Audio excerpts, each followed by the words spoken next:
Nou hartlike goeiemôre vriende, ons is die Here en ek dankbaar dat ons almal weer kan saam wees so rondom die wonderlike woord van die Here en die gebed van my hart is dat die Here vir ons baie ryklik sal saam seën. Ek dink so aan die Halleluja lied 444, 'n pragtige lied wat sê wat 'n vriend het ons in Jesus, hy wat in ons plek wil staan.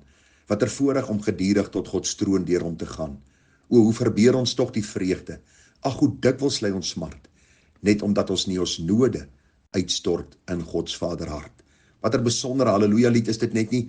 Ek vra dat u bietjie vandag deur hierdie Halleluja lied sal gaan lees, 3 verse en sien ook die kosbare waarhede soos opgeteken in hierdie Halleluja lied. Nou ons gaan vanmôre 'n bietjie praat oor die gedagte, waarom praat die Bybel van die gereddes as vriende, diensknegte, erfgename en kinders van God. En ook wonderlik om te sien dat die Here ons sy vriende noem en sê ons ook met groot vrymoedigheid, wat 'n vriend het ons in Jesus. En vriende, kom ons kyk bietjie na hierdie paar gedagtes. Daar is seker meer wat ek kon byvoeg, maar ek probeer vir die algemene beginsel vas lê om vir u te wys die wonderlike diversiteit wat daar is in ons verhouding met die Here, hoe die Here ons sien as sy kinders en hoe ons na hom toe kan gaan as ons ewige God, ons Vader, deur Jesus Christus, ons middelaar en ons hoëpriester in die kragvolle werking van die Heilige Gees.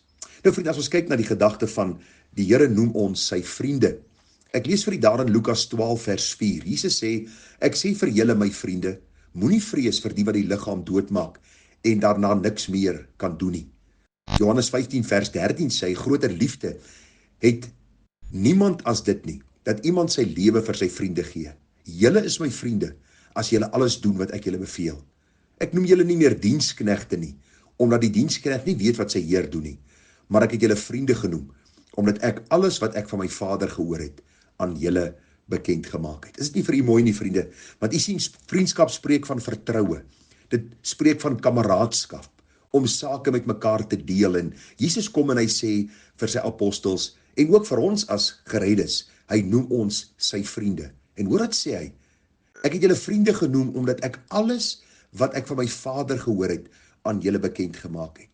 Here was nie geheimsinnig oor die kennis en oor dit wat Vader wou gehad het, hy moes kom verklaar het en kom openbaar het aan sy apostels en aan die mens nie. Hy was openhartig met hulle. Hy het die wil van Vader gedoen. In sy hoëpriesterlike gebed bid hy vir hulle as sy vriende. En ag, ons eer die Here vir hierdie groot genade dat ons ook vriende van die lewende God genoem kan word. Vriende, die Bybel praat ook van ons as diensknegte. Nou is die vraag, hoe pas vriend en diensknegt by mekaar? Ag, en dit is so kosbaar as ons sien, Johannes 15 vers 20, net 'n paar verse verder, nadat Jesus verwys het na ons as vriende, sê hy, onthou die woord wat ek vir julle gesê het, 'n diensknegt is nie groter as sy heer nie. As hulle my vervolg het, sal hulle julle ook vervolg. As hulle my woord bewaar het, sal hulle ook julle woord bewaar. Vriende, baie duidelik die gedagte, dat ons as kinders van die Here diensknegte van Christus is. Hy sê self, toe hy op aarde was, het hy die wil van sy Vader kom doen. Hy sê, ek het nie gekom om gedien te word nie, maar om te dien en my lewe te gee as 'n losprys. Christus se hele lewe was vir ons 'n spreekwoordelike voorbeeld van 'n diensknegt gesindheid. Daarom, vriende, moet ons ook die diensknegt gesindheid inneem. Vrywillige diensknegte van Jesus Christus, om dan ook in sy voetstappe te volg en hierdie kosbare genade uit te leef, om vir die wêreld te sê, ek word nie geforseer om 'n diensknegt van Christus te wees nie, maar God sy dank wat my kom red het uit genade, en my 'n hart gegee het, wat my vrywilliglik werp aan die voete van Jesus, en sê, doen slegs u wil, Heer, u wil ook met my. Paulus, die apostel van apostels, is baie uitgesproke oor hierdie saak. Hy was 'n baie geleerde man.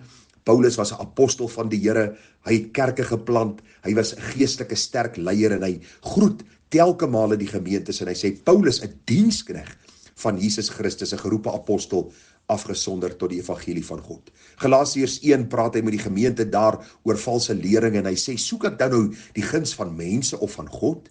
Of probeer ek om mense te behaag? As ek nog mense behaag, dan sou ek nie 'n diensknegt van Christus wees nie. Sien, vriende, om 'n diensknegt van Christus te wees, is 'n titel van om hierdie eer te bring aan die Here.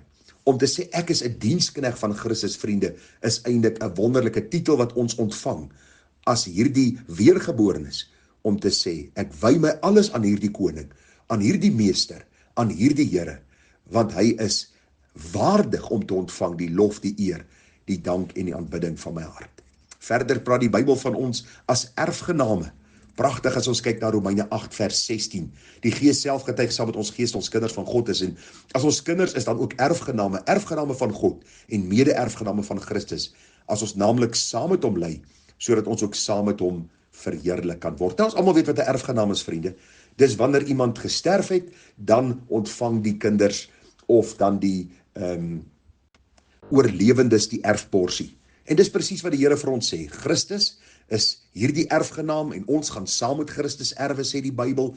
En daarom eer ons die Here dat Christus hierdie pad van smarte bewandel het, aan die kruis uitgeroep het, dis volbring, gesterf het, opgestaan het, opgevaar het, en dat ons nou mede-erfgename van Christus kan wees. Wonderlik om te weet dat ons het niks verdien nie. Vriende, ons het niks wat ons kan gee vir God om ons erfgename te maak nie. Ons kan nie sy aandag trek nie, ons is te sondig in ons wese, en tog ontferm hy hom oor ons.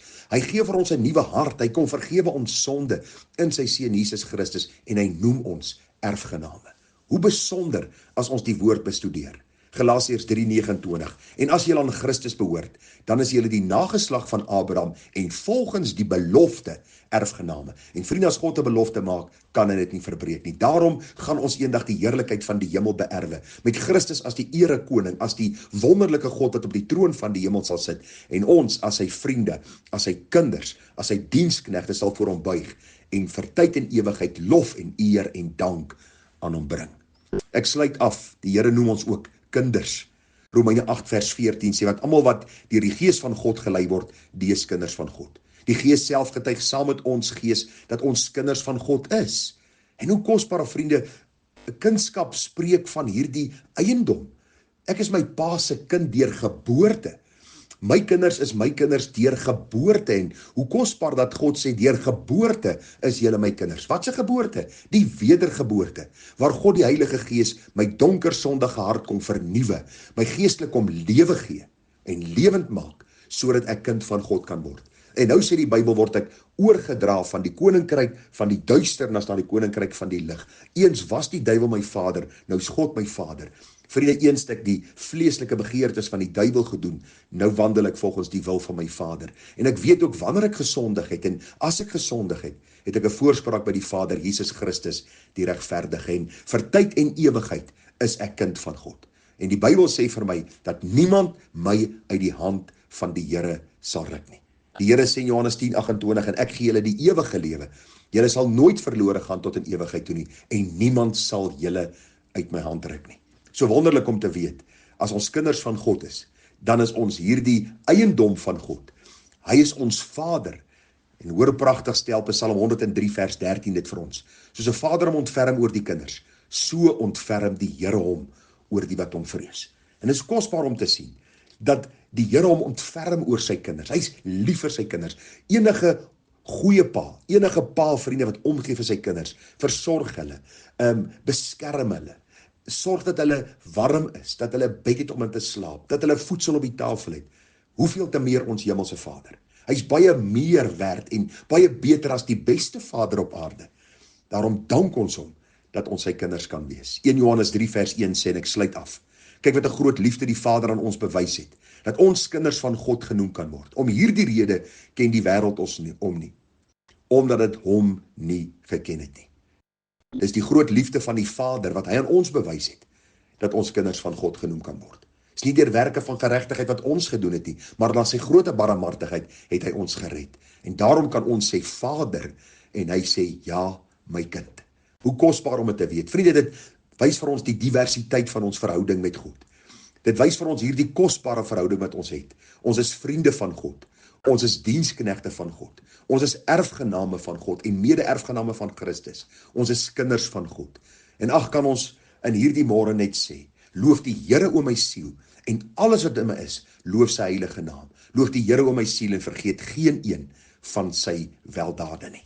Mag U en ek ons verbly in die feit en wete, dat ons nie doelloos op hierdie aarde rondswerf nie. Dat ons nie op pad nêrens toe is, in aanhalingstekens soos baie mense sê nie. Dat ons nie weeskinders is nie, dat ons nie kinders van die duiwel is nie, dat ons nie vasgevang is in die elende en boosheid van die sonde nie. Maar dat ons kan sê, uit God en deur God en tot God is alle dinge. Hy het ons kom red, hy het ons kom nuut maak, hy het ons kom vrykoop, hy het ons lewe kom gee. En die lewe is die moeite werd, omdat hy lewe. Ag vriende, kom ons verbly ons in hierdie feit, en kom ons dien hom, en kom ons eer hom, en kom ons aanbid hom, tot ons hom in sy heerlikheid sal sien. Groete vir u, mooi dagie verder, tada.